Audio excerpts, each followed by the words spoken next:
ई clutch और बहुत बड़ा यूनिट है। और बहुत क्या क्या हुआ है गाइस, चेंजेस इसमें हुआ है। आप जल्दी अगर अडेप्ट करना चाहे तो जो अच्छा राइडर है वो जल्दी अडेप्ट कर लेंगे। 6 गियर में भी गाड़ी बंद नहीं होती है। होंडा वालों को क्या प्रॉब्लम है, इंडियन स्टाइल के बाइक स्मूथली फर्स्ट गियर लगा गाइस। मैं बताने तक कितना स्मूथली इसका फर्स्ट गियर लग रहा है। साइकिल को मैं राइड कर रहा हूँ बहुत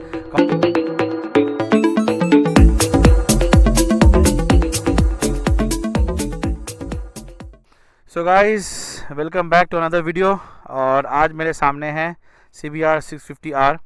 और ये वाली जो बाइक है ना, ये मेरा एक फ्रेंड का है, हमारे ग्रुप का एक है भाई का है। और इसमें है ई क्लच जो होंडा ने रिसेंटली लॉन्च किया है। और ये नया टेक्नोलॉजी इन्होंने लॉन्च किया है जो बहुत ही यूज़र फ्रेंडली बोल सकते हैं और बहुत ही कंफर्टेबल राइड प्रोवाइड करता है। इसका एक्सपीरियंस बहुत ही अमेजिंग है, क्योंकि अभी तक जितने भी सुपर बाइक है ना, इसका राइडिंग एक्सपीरियंस बहुत अलग है। क्योंकि ये है तो एक बाइक, बट आपको एक स्कूटी वाली फीलिंग देती है गाइस। बहुत अमेजिंग इसका एक्सपीरियंस है। ये सिर्फ आपको बोल सकते हैं कि अगर आपको मैनुअल राइड करना है तो आप इसको यूज़ कर सकते हैं, अदरवाइज इसका कोई काम नहीं, इसका कोई काम है ही नहीं।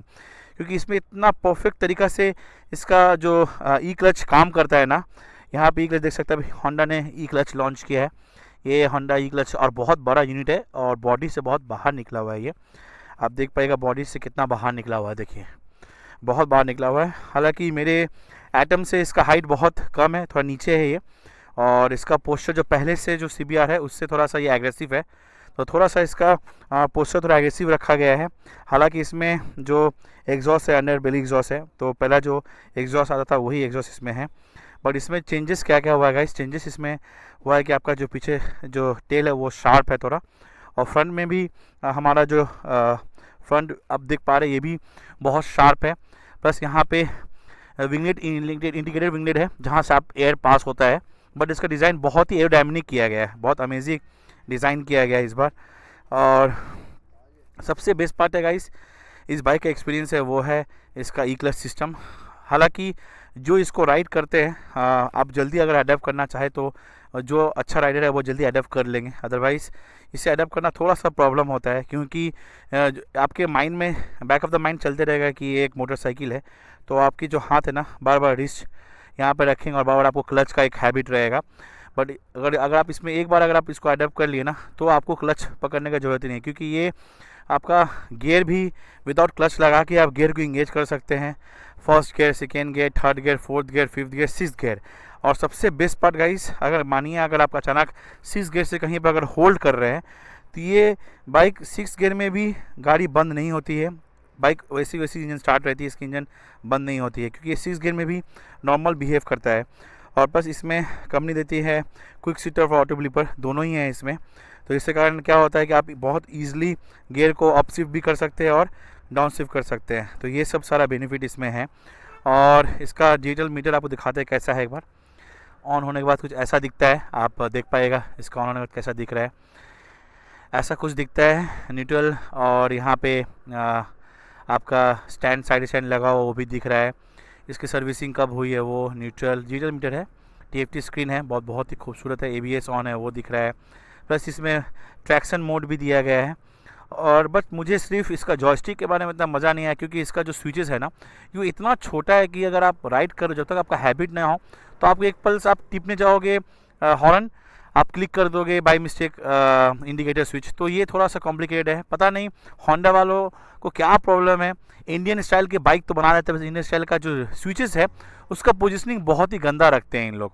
मैं होंडा से बहुत मतलब ज़्यादा नाराज़ हूँ, क्योंकि इन लोग की कोई भी स्विच की पोजीशनिंग बहुत ही गंदा तरीका से रखते हैं।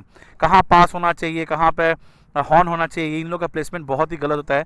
ये हमेशा इंटरनेशनल रूल को फॉलो करते हैं, जिसके कारण हमारे जैसे राइडर्स जो इंडियन राइडर्स है उसको बहुत प्रॉब्लम फेस करना होता है।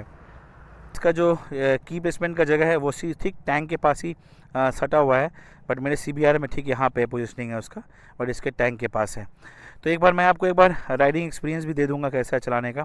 बट हालांकि मेरे CBR से ये थोड़ा सा नीचे है, तो मैं जब अगर बैठता हूँ तो मेरा राइडिंग पोस्चर बहुत छोटा हो जाता है और मेरा पैर ऑलमोस्ट फोल्ड हो रहा है। आप देख पा रहे हैं मेरा हाइट 6 फीट है, तो उतना भी इसका हाइट है नहीं, बहुत ईजी मैनोवरिंग है इसका। बाइक जैसी फीलिंग देती है। मैं अभी देखिए अभी क्लच पूरा फ्री हो गया, इसलिए लगेगा कि क्लच का तार टूटा हुआ है, मैं सिंगल उंगली से भी कर पा रहा हूँ। बहुत स्मूथ हो जा रहा है ये, जैसे मैंने इसको ऑन किया है। तो करना कुछ नहीं, बस सिर्फ आपको ऑन कर देना है। ये ऑन हो गया है।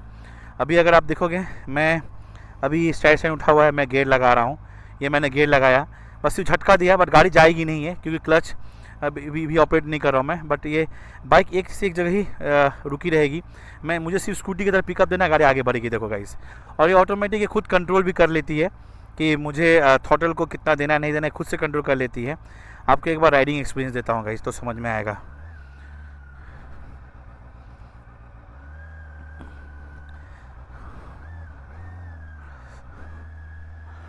देखो गाइस, ये मैंने फर्स्ट गियर लगाया है और ये मैं सेकेंड गियर दिया विदाउट मैं क्लच दाब के सेकेंड गियर लगा दिया।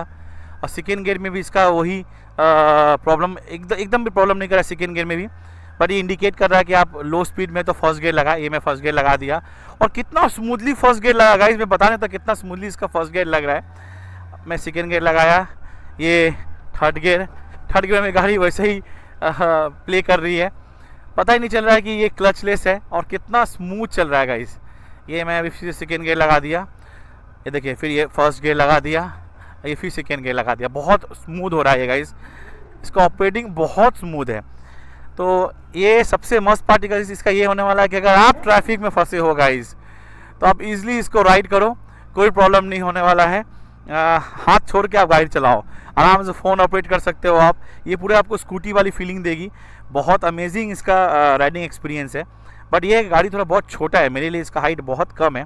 इतना छोटा है कि मेरे को ऐसा फील हो रहा है कि मैं एक साइकिल को मैन्यूवरिंग कर रहा हूँ। इसका हाइट बहुत नीचे है, जिसके कारण मेरे को फील ऐसा हो रहा है कि ये एक साइकिल को मैं राइड कर रहा हूँ। बहुत कंफर्टेबल पोस्चर है और थोड़ा सा अभी एग्रेसिव किया गया पहले से। मैंने अभी गाड़ी को रोका देगा, इस पर मैं गाड़ी रोका हूँ, गाड़ी रुक गया है। और सेकेंड गियर में मैंने अभी बाइक को स्टॉप किया है। अगर मैं स्टार्ट करना तो स्टार्ट भी होगा, ये मैं आपको दिखा देता हूँ एक बार। ये मिनटर लगा दिया, ये स्टार्ट हो गया। तो ये ऐसा कुछ है और साउंड इसका स्टॉक कैसा आता आप देख लो पहले।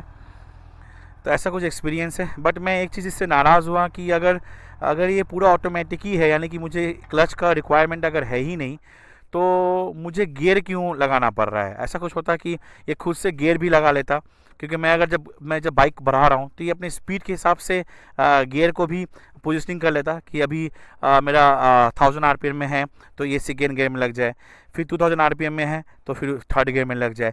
तो ऐसा कुछ होना चाहिए था, क्योंकि अगर मुझे गियर भी लगाना पड़ रहा है तो मेरा बैक ऑफ द माइंड में एक ख्याल आता है कि मुझे क्लच को पुश करके ही मुझे गियर लगाना है। तो ये एक थोड़ा कॉम्प्लिकेटेड है। मैं अगर होता तो मैं होंडा को बोलता कि अगर आप ऐसा फीचर्स दे रहे हैं जहाँ पे बिना क्लच लगाए मुझे गियर को ऑपरेट करना है, तो भाई आप खुद से ही आप गियर लगा लो। क्योंकि मैं फर्स्ट गियर में भी लगा रहा हूँ तो भी बिना क्लच पकड़ के, सेकेंड गियर भी लगा रहा हूँ तो भी बिना क्लच पकड़ के। तो अगर बिना क्लच को ऑपरेट किए हुए अगर हम गियर को इंगेज कर सकते हैं, तो ऐसा क्यों नहीं हो सकता है कि आप गियर इंगेज करो ही नहीं, सीधा ऑटोमेटिक में मोड में है, स्टार्ट किया और अपने हिसाब से मैं इसको 100 पे ले जाऊँ, 200 पे ले जाऊँ और उस समय गियर ऑटोमेटिक की पोजीशनिंग ले ले। तो ये चीज़ का एक कमी है, ये कमी पूरा हो जाएगा तो इसका गाइस एक अलग ही मज़ा आएगा। तो ये एक थोड़ा प्रॉब्लम मेरे को इसमें एक फील हुआ। अदरवाइज़ अगर आप देखें तो इसमें आपको बताता हूँ इसमें क्या क्या फिटिंग्स आती है। इसमें आपका निसिन का कैलिपर्स आता है रेयर में, और फ्रंट में डुअल कैलिपर्स है। ये भी आपका निसिन का ही है। और एबीएस आती है इसमें, और इसमें एबीएस जो है आप फुल्ली कंट्रोल कर सकते हैं। और उसका ट्रैक्शन कंट्रोल भी है। इसमें आपका जो ब्रेक लीवर है वो एडजस्टेबल ब्रेक लीवर दिया गया है इसमें। हालांकि इसमें जो क्लच है वो एडजस्टेबल नहीं दिया गया है, ये नॉर्मल ही है, इसमें आपको एडजस्टेबल क्लच नहीं मिलता है। तो सोया का सस्पेंसन है, एडजस्टेबल नहीं है, ये फिक्स पॉइंट है, इसमें आप एडजस्टेबल नहीं कर सकते हैं, आपको ऐसे ही चलाना पड़ेगा। और इसका जो हैंडल बार है वो भी नॉर्मल कैलिपर से जो नॉर्मल बाइक्स में आता है, सुपर बाइक जैसा नहीं है कुछ भी, बट डिस्प्ले बहुत खूबसूरत है।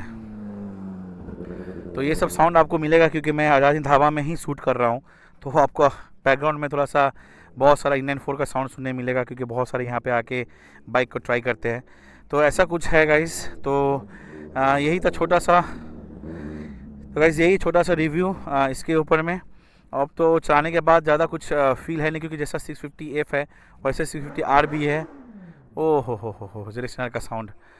तो गाइस ऐसा कुछ है फील इसका। और मैं ये बोलूँगा कि गाड़ी जो है ना हमारे 650F से थोड़ा सा अलग है, क्योंकि थोड़ा सा स्पोर्टी फील देती है ये। अदरवाइज़ अगर आप इसको कंपेयर करोगे 650F से तो डेफिनेटली ये थोड़ा छोटा है, 650F थोड़ा बड़ा है। और इसका मुझे लग रहा है कि पोस्चर जो है वो भी झुका हुआ है कंपेयर टू माई बाइक। तो यही है, और आई होप आपको समझ में आया होगा इसके बारे में। हालांकि इंजन का जो प्लेसमेंट है, पाइप वगैरह सब कुछ ऑलमोस्ट सेम है 650IF की तरह, बट ग्राउंड क्लियरेंस भी मुझे लग रहा है थोड़ा सा कम ही है कंपेयर टू माई बाइक। तो ये थोड़ा सा मेरे को थोड़ा छोटा लग रही है कंपेयर टू 650F। तो गाइज़ ये रहा छोटा सा रिव्यू। आई होप आपको ये रिव्यू समझ में आया होगा। और अगर कुछ इसके बारे में कुछ आपको क्वेश्चन है तो प्लीज़ आप मुझे कमेंट बॉक्स में डालें। तो नेक्स्ट टाइम मैं जब इस बाइक को राइड करूँगा तो मैं आपको इसके बारे में बता पाऊँगा। आपको कुछ भी क्वेश्चन रहेगा, कुछ क्वारी रहेगा, आप मुझे बताना। आई होप आपको मैं जितना शॉर्ट में हूँ मैं आपको एक्सप्लेन कर पाया हूँ। आई होप आपको समझ में आया होगा। तो चलिए गाइस, ये रहा छोटा सा वीडियो होंडा CBR 650R में। मिलते हैं अगले वीडियो में, तब तक अपना ख्याल रखें। Bye bye, take care, adios.